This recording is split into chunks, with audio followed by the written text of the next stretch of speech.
या कडकडीत उन्हामध्ये थंडगार मसालेदार मठ्ठा तर झालाच पाहिजे। त्यासाठी मी एक मोठी वाटी ताजं दही घेतलेलं आहे। जास्त आंबट दही घ्यायचं नाही। आता हे मोठ्या भांड्यामध्ये काढून घ्यायचं आणि बीटर मशीन अशा पद्धतीने मी घुसळून घेतलेलं आहे। तुम्ही रवीने घुसळून घेतलं तरीही चालेल।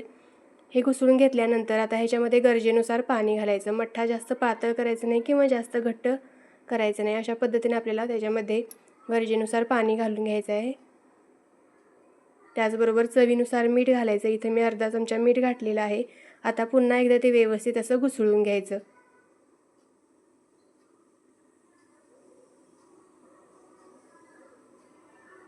तर इथं मठ्ठ्यासाठी लागणारं जे ताक आहे ते तयार झालेलं आहे।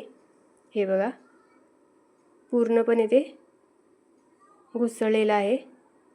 आता मसाला करून घेऊया। त्यासाठी 1 चमचा भाजलेले जिरे घ्यायचे।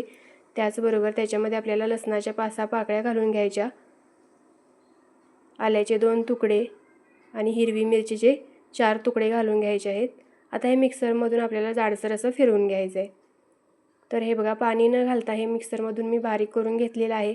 आता हा मसाला तयार झालेला आहे। आता हा आपण ताकामध्ये घालून घेऊया।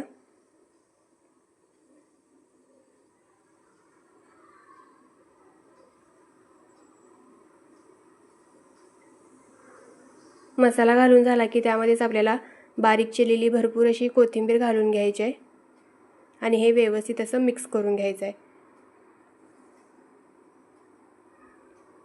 मठ्ठा तयार झालेला आहे। आता हा फ्रीजमध्ये आपल्याला 1 तासभर ठेवायचा आहे आणि थंड झाल्यानंतर मस्त असा हा मठ्ठा आपला तयार झालेला आहे।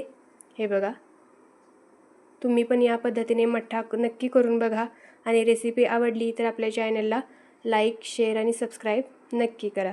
धन्यवाद।